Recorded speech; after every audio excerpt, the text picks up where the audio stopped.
Okay, g'day again. Alright, I've got a coat of primer, 2-pack primer on all these ST parts now. And yeah, so you want 1 litre of 2-pack primer, which when you put the hardener with it and you thin it, comes up to probably close to 2 litres of paint. It was very thick actually. Like so thick I had to put thinners with it just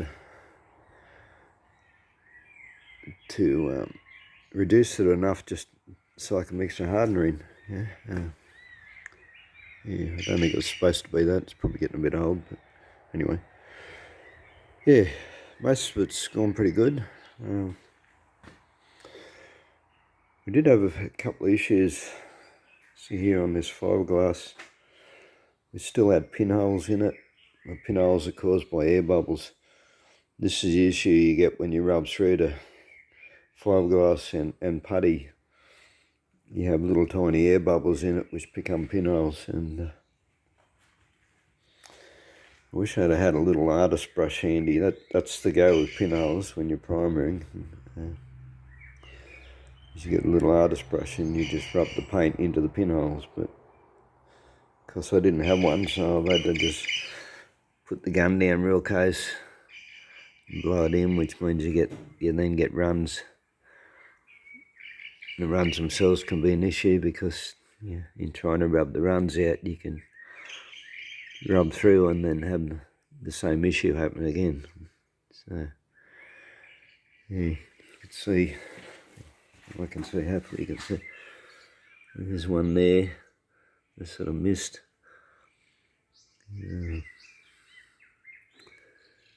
Hopefully that'll rub out. I'm a bit doubtful about that. I might actually be putting a tiny bit of putty in it again.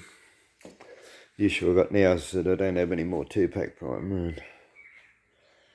So if I get any more rub throughs or I have to put any more putty in, well then I'm going to have to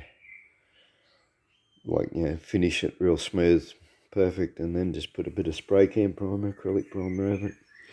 The issue you get with the acrylic primer is your surface has basically got to be perfect because it'll sink back into it, and like your rubber back, you'll have a smooth, and when you put the top coat on it, it'll soften and it'll reform the shape underneath. So yeah, even just like touching little bits up with spray can primer or acrylic primer, your surface has basically got to be perfect.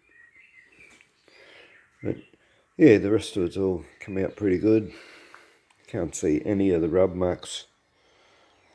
Like there was some pretty deep scratches in these panniers, and which I rubbed down with the 80 and then went over it with the 240. But yeah, none of them are visible. They all look pretty smooth, so I think we're pretty good on that. In here where I had a lot of scratches and I rubbed through to the plastic, this is just from trying to remove that sticker. That's all come up pretty smooth too. I've given that that's probably have 4 coats just along here. The whole everything's had 2, but I've put about 4 on here. Probably put close to 6 on these pinhole areas on the fiberglass fairings. But yeah, these have only just had 2. As I said, they can't see any imperfections in it. It all looks pretty good. Once again, you see runs all over this because we had issues again around these edges. There's quite a few pinholes again. As I mentioned before, this is the issue you get when you rub through it. When you expose fiberglass and putty, this bit's come up pretty good. So yeah, pretty happy with that. Probably we get a bit of shadow on it. Yeah, there's a little bit of a dip just there, a little bit of a low. Should be okay. That's sort of below the handle anyway. Probably wouldn't worry about it even if it is a little bit unlevel. I don't think it'll be noticeable. This one. here is where I'm concerned about. If we can pick it up with the camera. I really should have reputtied that. I was rubbing my hand over it when I was making the last video, and yeah, it wasn't that smooth. And but yeah, that's had a lot of coats. That's had like at least six coats over that, heavy coats. So hopefully got enough on there to fill it and get it smooth. But yeah, a little bit concerned about that bit. Well, the rest of it's, yeah, as I said, it's all come up pretty good. So I think we'll have too much issue with it. You really should got now is you gotta let this dry for 2 days at least.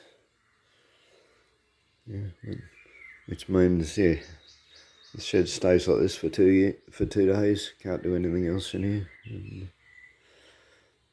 anyway, that's right. Plenty to do around the yard. So, alright, that'll do us, and yeah, I'll put some guide coat on this another day or so, and that was the word I couldn't think of in the last video. I hate it when I get metal blanks. Yeah.